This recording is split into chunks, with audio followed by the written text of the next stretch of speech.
یہ جس طرح پیر صاحب فرما رہے تھے کہ اس بندے کا واقعہ کہ جس نے وہ نالین پہنے اور اس کے دل میں خیال بھی آیا اس چیز کا کہ یار کہیں یہ مرشد پاک کے تو نہیں. اور اس میں ایک یہ بھی بات تھی کہ اس نے وہ جان بوجھ کر نہیں پہنے تھے صرف کہ اس کو پتا ہو کہ یہ میرے مرشد کا جوتا مبارک ہے تو اس نے جان بوجھ کے پہن لیا, ایسا نہیں تھا. لیکن فرمایا گیا کہ جب اس نے پہنے تو اس کے دل میں خیال آیا, وہ مالک کی جانب سے تھا, تو اس نے خیال کیا کہ یار اس طرح کا یا ایسا نالین جو ہے جوتا جو ہے تو مرشد پاک کا بھی ہے, تو کہیں یہ وہی تو نہیں.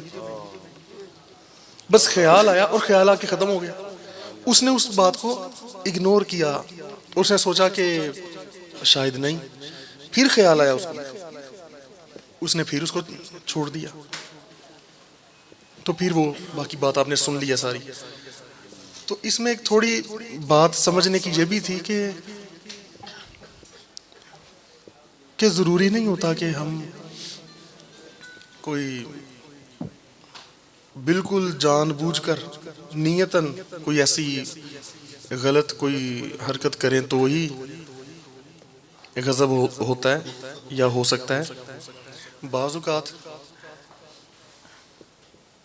ایسا معاملہ ہوتا ہے کہ انسان کو 100% نہیں بھی پتا ہوتا, لیکن اس کو خیال آ جاتا ہے کہ شاید ہی ایسا ہو, اس بات میں بے احتیاطی برتنے کی وجہ سے, کیونکہ اس نے جان بوجھ کے تو نہیں پہنے تھے لیکن اس کو خیال آیا. مقصد یہ تھا بات کا کہ اگر بالفرض وہ مرشد کریم کے جوتے نہ ہوتے لیکن اس کو خیال آیا جب 1-2 بار, تو پھر مرید کا تو حق بنتا ہے نا کہ وہ اس وقت اتار دیتا. وہ اس وقت یہ نہ سوچتا کہ نہیں شاید نہیں ہے, نہیں کوئی بات نہیں, نہیں یہ تو نہیں ہوں گے. احتیاط, اس لیے کہتے ہیں بزرگ سیانے لوگ کہتے ہیں کہ ہمیشہ احتیاطی رستہ اپناؤ. تو ایسے اگر کسی بات کا خیال پیدا ہو رہا ہو تو اس کو چھوڑے نہ, احتیاط کر لیں. یا پھر اب آپ یہ بھی ہو سکتا ہے کہ ہر کوئی سوچے کہ یار اس طرح تو بہت سارے معاملات ہو جاتے ہیں, جیسے کہ کئی گھروں میں کوئی ایسی سینری وہ کوئی لگا ہوتا ہے دیوار پہ, کوئی لکھائی ہوئی ہوتی ہے یا لوح قرآنی یا قرآن پاک پڑھا ہے یا کوئی ایسے اللہ رسول کا نام کسی چیز پہ لکھا ہوا ہے, تو وہ اس طرف پڑھیے جہاں پر انسان پاؤں کر کے سوتا ہے. لیکن جب تک تو ذہن میں نہ آئے, پتہ نہ ہو, کبھی دھیان ہی نہیں کیا, خیال نہیں آیا, تب تک تو کوئی بات نہیں.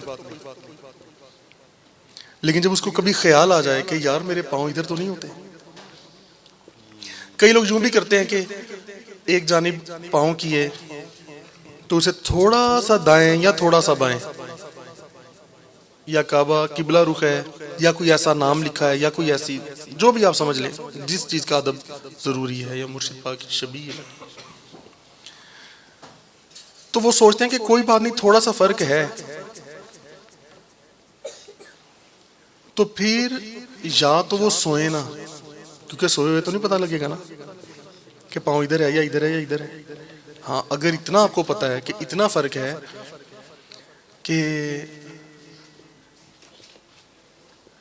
اگر اتنا فرق ہے کہ آپ کو لگتا ہے کہ آپ کے پاؤں دائیں یا بائیں ہو جائیں گے تو پھر بھی وہ قبلہ رخ نہیں ہوں گے, پھر تو ٹھیک ہے. جو تھوڑا سا فرق ہوتا ہے نا, بس تھوڑا سا, یہ بھی خطرناک ہوتا ہے. اس لیے احتیاط بہتر ہوتی ہے. تو اس وجہ سے کبھی بھی ایسی چیزوں میں بے احتیاطی نہیں کرنی چاہیے. اور اس کے بارے میں آپ نے کئی بار یہ باتیں سنی ہوئی ہیں, لیکن ہر محفل میں ماشاءاللہ نئے لوگ ہوتے ہیں. تو ایک بندہ کئی کرم نوازیاں ایسی ہوئیں کہ کسی کو خواب میں زیارت ہوئی تو حضور نے آ کے فرمایا کہ ناراضگی کا کوئی اظہار فرمایا. تو پریشان ہوا کہ بھئی ہم نے تو کوئی ایسی بات نہیں کی, ہم تو تو کیا ایسی غلطی ہو گئی کہ حضور ناراض ہو گئے؟ تو فرمایا کہ جس طرف تمہارا پاؤں کا رخ ہوتا ہے وہاں ہمارے محبوب کی تصویر لگی ہوئی ہے.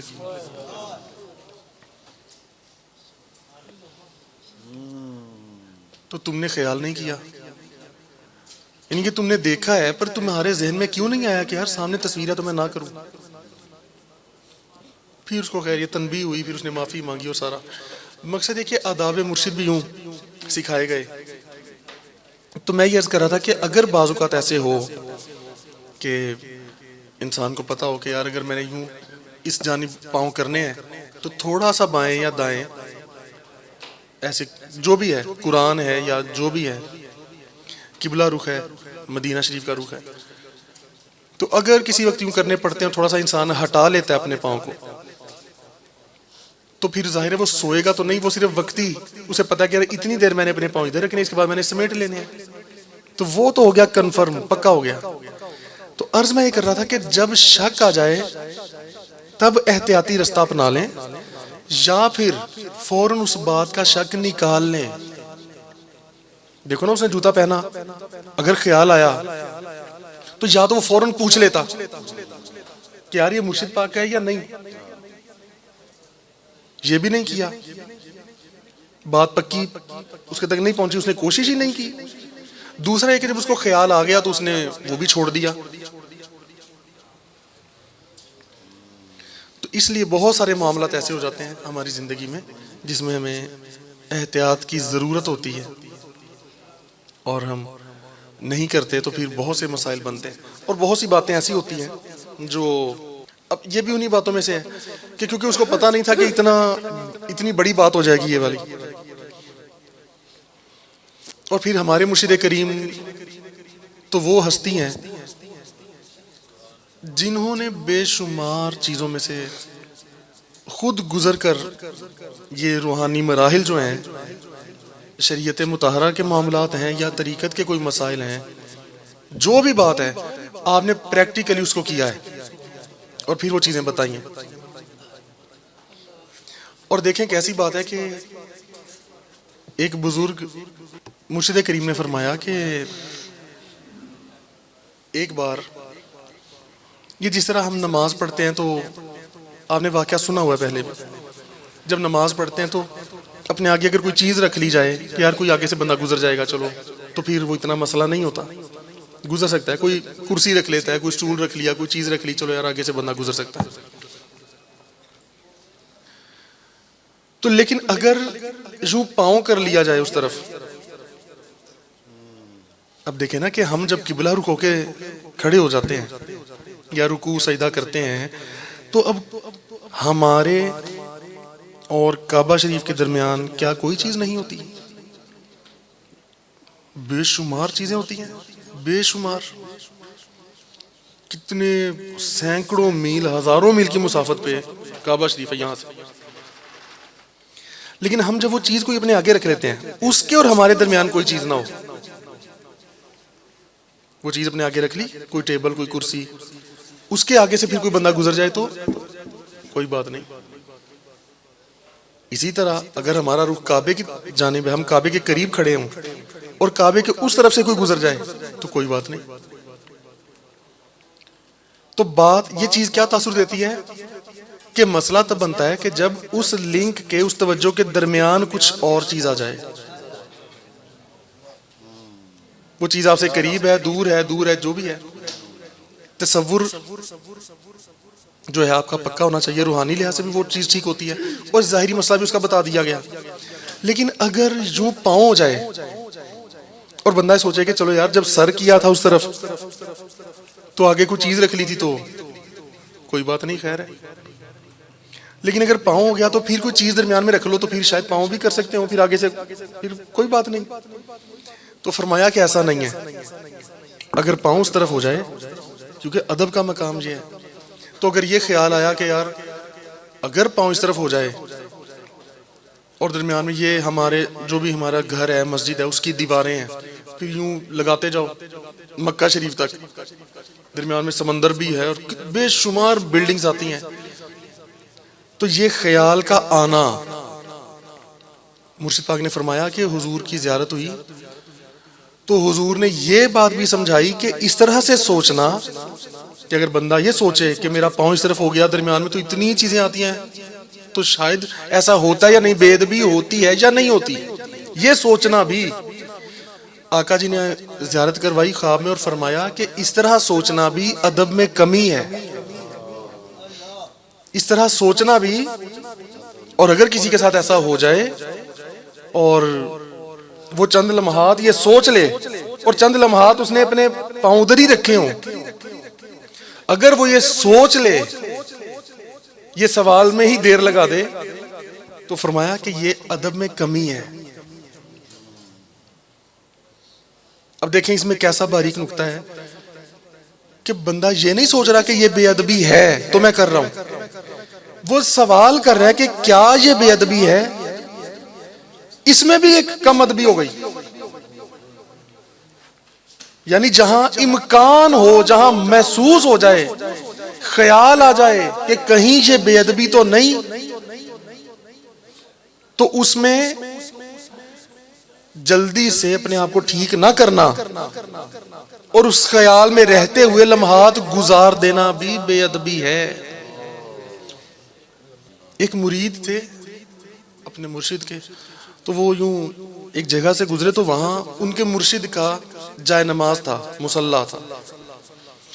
گزرتے وقت جائے نماز کا ایک کٹ تھا، کارنر جیسے ہوتا ہے، وہ اس پہ سے تھوڑا سا یوں پھلانگ گئے، قدم رکھا اور گزر گئے، یہ سمجھ کے کہ چلو جائے نماز ہے، اس پہ پاؤں نہیں آنا چاہیے، وہ گزر گئے. ان کی یہ بات پکڑ میں آ گئی. اب ان کو جب پتا چلا کہ میری یہ بات بے ادبی ہے، تو انہوں نے کہا، جب روحانی طور پر ان سے پوچھا گیا تو انہوں نے کہا جناب مجھے تو پتہ ہی نہیں تھا یہ میرے مرشد کا ہے، یہ مصلی میرے مرشد کا ہے، تو مجھے پتہ نہیں تھا. تو اسے کہا گیا، فرمایا یہ گیا کہ کیا یہ اس سے بھی زیادہ بڑی بے ادبی نہیں کہ تمہیں یہی نہیں پتا کہ تمہارے مرشد کا مصلی کون سا ہے، کہ تم اس بات سے بھی بے خبر ہو. تو اس لیے جن باتوں کی طرف دھیان ہونا چاہیے وہاں ہمارا دھیان نہیں ہے، اور جن کی ہمیں نسبت ملی ہے ہم یہ شکر کرتے ہیں، باتیں کرتے ہیں، خوشیاں مناتے ہیں، اور انشاءاللہ مناتے رہیں، ہمیشہ مناتے رہیں. تو ہم نے یہ بھی تو دیکھنا ہے کہ انہوں نے ہمیں تعلیم کیا دی، ان کی شخصیت کیسی ہے، کیا تعلیمات عطا فرماتے رہے. اور بڑی ضروری چیز، بہت ضروری چیز کہ احساس کا بیدار ہو جانا، یہ بھی ہمارے مرشد پاک کی شخصیت کا ایک خاصہ تھا. احساس کا ہونا، کسی بھی چیز کے ضائع ہونے کا احساس، کسی بھی جاندار کی تکلیف کا احساس. اور یہ بڑی ضروری باتیں ہوتی ہیں. کئی باتیں ایسی ہوتی ہیں جو ہمیں لگتی نہیں ہیں، کیونکہ ہمارے اندر وہ احساس جو نہیں ہوتا تو ہمیں محسوس نہیں ہوتی کہ بات بڑی ہے چھوٹی ہے، پتہ ہی نہیں ہوتا کچھ. اگر آپ تھوڑا سا بھی رزق ضائع کرتے ہیں، ایسے ایک دو نوالے، ایک دو پانی کے گھونٹ، کوئی دہی دودھ، کھانے پینے کی کوئی چیز، روٹی، کچھ بھی، یہ کوئی چھوٹا گناہ نہیں ہے، یہ چھوٹا گناہ نہیں ہے، یہ اللہ تعالیٰ کی نعمتیں ہیں، اور اس کی بے قدری کرنا بہت بڑا گناہ ہے اور بہت ناپسندیدہ ہے. یہ بات آقا جی نے کیا فرمایا تھا؟ جب روٹی کا ٹکڑا زمین پر گرا دیکھا رحمت للعالمین نے، تو آپ نے وہ ٹکڑا اٹھایا اور اسے جھاڑا اور اسے کھا لیا، تناول فرما لیا. اور امت کو تعلیم دینے کے لیے ام المومنین کو فرمایا، اے عائشہ، جب اللہ کو ناگوار گزرتی ہے بات، اللہ کو ناپسندیدہ ہو جاتی ہے، اللہ پھر جب رزق چھین لیتا ہے نا جس قوم سے، پھر بہت مشکل ہے کہ اسے واپس دے، بہت مشکل ہے. اور اگر وہ کوئی چیز چھین لے تو اسے لے کوئی نہیں سکتا، وہ پھر واپس نہیں دیتا. اگر وہ دینا نہ چاہے کون لے گا؟ اور ہم لوگ دیکھیں، اور خصوصاً ہمیں یہ اہل سلسلہ بھی اور آستانہ عالیہ پہ رہنے والے ہم سب لوگ، خواتین بھی بندے بھی، اس چیز کا احساس ہمیں جاگنا چاہیے. یہ ایک افسوس کی بات ہے کہ ہمیں احساس نہیں ہے، یہ ایک الگ بات ہے، اور یہ بھی بڑے افسوس کی بات. اور اس پر بھی افسوس ہے کہ ہمیں احساس نہ ہونے کا بھی احساس نہیں ہے. ہمیں اس چیز پر بھی افسوس نہیں ہے کہ ہمیں احساس نہیں ہے. کہیں سے کوئی شاور ہے، کوئی ٹوٹی ہے، پانی گر رہا ہے، گرتا جا رہا ہے، بس گرتا جا رہا ہے. یعنی اس میں کیا مسئلہ ہے کہ ہم اس کو ٹھیک طریقے سے بند نہیں کرتے؟ مطلب ہم ہی کر کے آ رہے ہیں، یوں کیا، چھوڑ، دھیان ہی نہیں کیا. گزرتے وقت آواز آ رہی ہے، اگر آپ کو پتہ لگ رہا ہے تو آپ کیا ہیں؟ آپ انسان ہیں یا آپ جانور ہیں؟ جانور تو نہیں کر سکتا، لیکن انسان تو کر سکتا ہے. انسانوں میں اور ان جانوروں میں کون سی چیز ہے جو تمیز کرتی ہے؟ کھاتے پیتے وہ بھی ہیں اور ہم بھی، نسلیں ان کی بھی ہیں ہماری بھی، رنگ و روپ ان کے بھی ہیں ہمارے. کیا چیز کا فرق ہے؟ شعور کا. تو اگر ہم بے شعور بن رہے ہیں، احساس ہی نہیں کر رہے، اپنی عقل کو، سمجھ کو خود بخود ختم کر رہے ہیں، اس طرح عقل سمجھ ختم ہو جاتی ہے. اور یاد رکھ لیں کہ یہ اللہ تعالیٰ ہمیں موقع دیتا ہے کہ اس بندے کے سامنے کوئی چیز یوں ہو تو دیکھتے ہیں یہ بندہ کیا کرتا ہے. آپ جو یہ سوچتے ہیں، ہم کوئی بھی بندہ یہ سوچے کہ یار یہ جہاں ایک ہمارے معاشرے کا بڑا مسئلہ ہے جسے ہم مالی مسئلہ کہتے ہیں، رزق کی فراوانی کا، تو ہم یہ تو سوچتے ہیں کہ چلو یار کوئی کاروبار کریں، کام کریں، کوئی جاب کریں وغیرہ وغیرہ، اس سے کام ہوگا، کیا ہوگا. لیکن ہم یہ نہیں سوچتے کہ جب وہ مالک رزق عطا فرمانا چاہتا ہے، وہ خوش ہوتا ہے اور وہ خوش ہو کے رزق عطا فرمائے، تو اس رزق کو کون روکے گا؟ کوئی نہیں نہ روک سکتا. وہ رازق ہے نا، وہ عطا فرمانا چاہے تو بہت عطا ہوگا، لیکن وہ عطا کب فرمائے گا؟ ہم کیا ایسا کریں کہ وہ عطا فرمائے؟ اس کے لیے وہ ہمیں موقع دیتا ہے. یعنی آپ یہاں سے گزر رہے ہیں، آستانے کے کسی حصے سے گزر رہے ہیں، اپنے گھر میں آپ باہر جا رہے ہیں، اندر آ رہے ہیں، کسی کمرے میں، سٹور میں، واش روم میں، آتے جاتے آپ کے سامنے موقع ہے. کیا بیسن کی ٹوٹی کھلی ہوئی ہے، واش روم کی ٹوٹی چل رہی ہے، ٹھیک طریقے سے بند نہیں کی، پانی ضائع ہو رہا ہے، آپ کو آواز آئی، آپ نے غور نہیں کیا، گزر گئے، موقع ضائع کر دیا. پتا چلا آپ اپنے آپ پہ یہ مہر لگوا رہے ہیں کہ ہاں میں احساس والا بندہ نہیں ہوں، اس لیے میرے حوالے نہ کیا جائے، مجھے نہ دیا جائے رزق، میں نے تو ضائع کرنا ہے، مجھے تو پرواہ ہی نہیں ہے. آپ کے سامنے، آپ کے کچن میں، آپ کے کمروں میں، آپ کے گھر میں، کسی بھی جگہ پر روٹی کا ٹکڑا پڑا ہے، وہ پڑا سوکھ گیا ہے، آپ نے نہیں کھایا، نہ آپ نے کسی کو کھلایا، سالن پڑا ہے خراب ہو گیا، فریج میں پڑا ہے خراب ہو گیا، پتہ ہی کچھ نہیں. یعنی جو لوگ اس چیز سے جن کا انٹریکشن، جن کا کوئی تعلق ہے، میں ان کی بات کر رہا ہوں. اگر بندہ یہ کہے، مرد کہے کہ جی میں تو صبح اٹھ کے کام پہ چلا جاتا ہوں، میں تو رات کو واپس آتا ہوں، مجھے کیا پتا، تو یار اس کو اتنا تو پتا ہونا چاہیے کہ وہ اپنے گھر والوں کو تو کہے. گھر میں کوئی بھی ہے، اپنے اگر ماں باپ گھر میں رہتے ہیں، کوئی چھوٹے بڑے بہن بھائی ہیں، کوئی بچے ہیں، کوئی بھی ہے، تو انہیں سمجھاؤ. آپ کو پتا ہے پانی کتنی بڑی نعمت ہے، کتنی بڑی نعمت ہے، اور ہم کتنا ضائع کرتے ہیں. یہ رزق فرمایا، رزق یار اتنی بڑی چیز ہے کہ اللہ پاک نے اپنا صفاتی نام بتایا، اپنی شان بتائی کہ میں وہ ہوں جو رزق عطا کرتا ہے.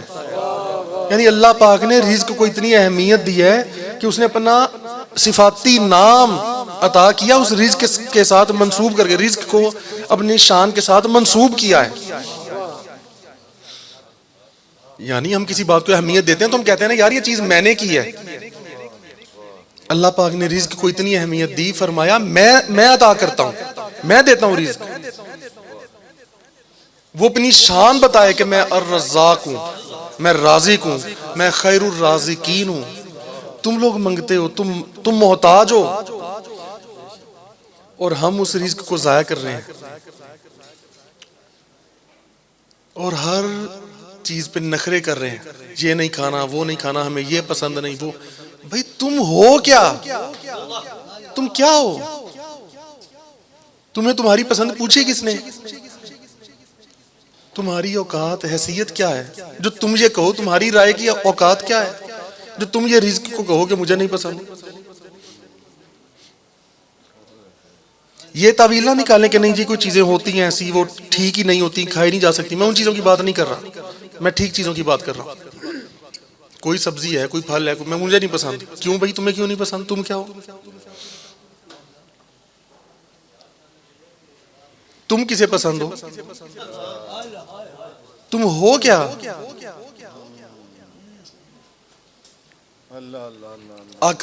آقا مولا کی سنت پتہ کیا ہے؟ جو چیز ٹھیک پکی نہیں ہوتی تھی، کسی چیز کا ذائقہ بہت عجیب ہو گیا کبھی، نبی پاک کیا کرتے تھے؟ وہ چیز کو چکھا جس کا ذائقہ بہت عجیب ہو گیا یا پکی ٹھیک نہیں، تو بس آرام سے اسے ہٹا دیتے تھے. بس کہ بس اتنا کہ جی ہم نہیں کھا رہے. بس یہ نہیں کہ اس کے نقص نکالو، اس کے عیب اچھالو یا بنانے والوں پہ غصہ کرو. آپ پیار میں، دوستی میں ایک دوسرے کی اصلاح کر سکتے ہیں. بس تو خیر وہ ایک الگ موضوع ہے. میں یہ عرض کر رہا ہوں کہ یہ چیزوں کا احساس کیوں نہیں ہے ہم میں؟ جانوروں کا احساس، سردی گرمی. آپ کو پتہ ہے مرشد کریم آپ کے ساری حیات مبارکہ جب سے آپ نے یہ تعلیمات کو بھرپور انداز سے اپنایا اور اس کی تعلیم فرمائی، کبھی آپ نے ان چیزوں کو چھوڑا نہیں. ساری گرمیاں، اور یہ 1-2 سال نہیں کہ 2-4 مہینے کر لیا، ہر سال ساری گرمیاں آپ یہ خیال فرماتے تھے کہ چھت پر کوئی دانہ پانی پرندوں کے لیے ہر وقت آپ مہیا کرواتے تھے کہ پڑا ہونا چاہیے. اتنی دوپہر ہوتی تھی کہ عام بندہ اس وقت چھت پہ جانے کا بھی روادار نہیں ہوتا. وہ چاہتا ہے میں نہ ہی جاؤں یار. جس طرح سردی میں نکلنے کو دل نہیں کرتا نا، اس طرح گرمی میں کون چھت پہ جائے. لیکن آپ خود جایا کرتے تھے. پھر آپ کو دیکھ کر لوگوں میں وہ احساس جاگا.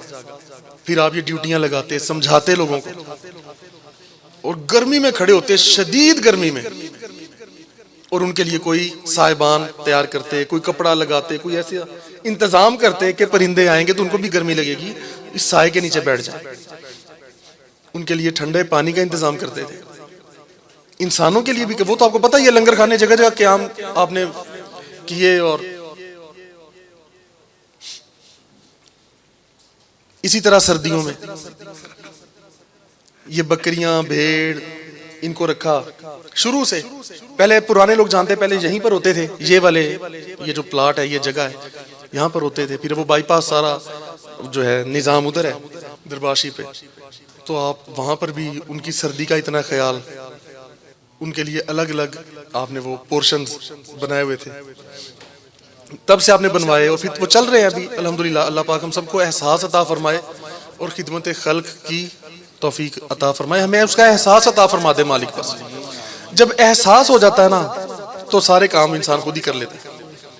جس کا احساس نہیں اس کو 100 بار کہنا پڑتا ہے, سمجھانا پڑتا ہے, اور پھر بھی وہ کام ٹھیک طریقے سے ہوتا نہیں, کیونکہ ہمیں خود احساس نہیں ہوتا اس چیز کا. تو اس لیے وہ کسی بزرگ نے فرمایا نا کہ مولا تو نے ہمیں پانی عطا فرمایا, اس کی پیاس بھی عطا فرما, نعمتیں عطا فرمائی ان کی قدر بھی مولا عطا فرما دے. تو ہمیں تو یار پرواہ ہی نہیں ہوتی. تو میں یہ عرض کر رہا تھا کہ ہم یہ دیکھیں کہ جس مرشد کے ہم نام لیوا ہیں تو یہ منزلیں کیسے طے ہوئیں, یہ رستے کیسے ہیں. ہم کہتے ہیں یار کوئی بات نہیں, خیر ہے بس, اور کوئی بات نہیں, چھوڑو جی. بڑا ہی احساس فرماتے ہیں جانوروں کا, پودوں کا. پودا کوئی سوکھا نظر آ جاتا تو ڈانٹ پڑتی تھی, ڈانٹ دیتے تھے لوگوں کو, بھئی کیوں احساس نہیں کر رہے. یوں کوئی آپ سے بات کرنے کے لیے کوئی آدھا 1 منٹ بھی کسی نے کھڑے ہونا ہوتا تھا تو دھوپ آ رہی ہوتی تھی تو آپ فرماتے تھے بھئی دھوپ میں کیوں کھڑے ہو, چھاؤں میں آ جاؤ. زمین گرم ہے یا زمین ٹھنڈی ہے, بھئی ننگے پاؤں کیوں کھڑے ہو, جوتا پہنو. تو یار یہ چیز ہے جو انسان بناتی ہے انسان کو, جو ایک آدمی کو, ایک سمجھے جانے والے انسان کو سچ مچ انسان بناتی ہے. اور اللہ پاک ہمیں یہ احساس پیدا کر دے. یہ بہت بڑی نعمت ہے. لیکن آپ کو پتا ہے کہ کئی نعمتیں ایسی ہوتی ہیں جو ہمیں بن مانگے عطا ہوتی ہیں, لیکن کچھ مانگنی پڑتی ہیں. تو یہ جو احساس ہے نا اس کو مانگنا چاہیے کہ مولا ہمارا دل بیدار کر دے, ہمیں حقیقی شعور عطا فرما دے, ہمیں یہ احساس عطا فرما, ہمیں قدر عطا فرما ان باتوں کی. اور باقی یہ ہے کہ ہر کسی ایونٹ کو, کسی ایسے کوئی پروگرام ہو, کوئی محفل ہو, تو طریقہ کار وہ اپنانے ہیں جو ٹھیک ہیں, جو اچھے ہیں. فضولیات نہ ہو, جیسے کہ ہم عام طور پہ سالگرہ مناتے ہیں. اب ٹھیک ہے, وہ اکثر یہ بات پہلے بھی ہوتی رہی ہے, لیکن پھر وہ کہتے ہیں نا کہ کوئی بات مسلسل نہ ہو, تسلسل سے نہ ہو, تو پھر ہم بھول جاتے ہیں. اب جس طرح ایک کیک کی رسم چل پڑی ہے کہ ہر کسی کی سالگرہ پہ کیک ہی آتا ہے, اور چلو جس کی سالگرہ پہ نہیں بھی آتا وہ بھی چاہتا یہی ہے کہ کیک آئے.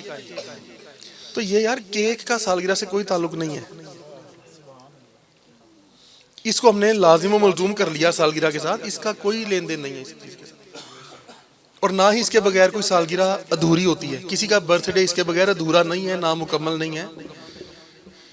تو بلکہ یہاں پر پہلے لوگ بہت ایسے, کسی کو کوئی خوشی, جناب جو بھی کسی کو کوئی خوشی ہوتی ہے لوگ مٹھائیاں بانٹتے ہیں, لاتے ہیں. تو یہاں پر بھی لوگ اس طرح لایا کرتے تھے شکرانے میں کہ چلو یار عوام الناس ہے, اتنی خلقت یہاں آتی ہے تو وہاں پہ بانٹ دیں گے. تو سرکار نے فرمایا ان کو کہ بھئی آپ یہ مٹھائیاں اٹھا کے نہ لایا کریں, کوئی ایسی چیز جو اس سے بہت زیادہ, جس کا نقصان کم ہو یا نہ ہو, آپ وہ چیز لائیں. اگر آپ مٹھائی لا رہے ہیں تو اس کی بجائے آپ فروٹ لے کے آئیں, آپ کوئی پھل لے آئیں, لوگوں میں بانٹ دیں. یہ اپنے گھروں کے بھی, یہ نہیں کہ یہاں پہ لانے کی کوئی ترغیب دی جا رہی ہے, اب آپ کے گھروں کی ہر جگہ کی بات ہو رہی ہے کہ آپ کوئی پھل بانٹ دیں, گھروں میں بھیج دیں. کوئی جو آپ کو لگتا ہے لوگ یار جن کو پیش کرنے چاہیے وہ ان کو کر دیں. تو یوں طریقہ کار جو ہے اپنے اپنے وہ آپ اپنے علاقوں میں, گھروں میں ان کو بتایا بھی کریں کہ یار یہ تعلیم ہے, تو اس طریقے سے ہم نے منانا ہے. اور کیا ہے, کوئی نفل کوئی پڑھ کر کوئی پیش کر دیں.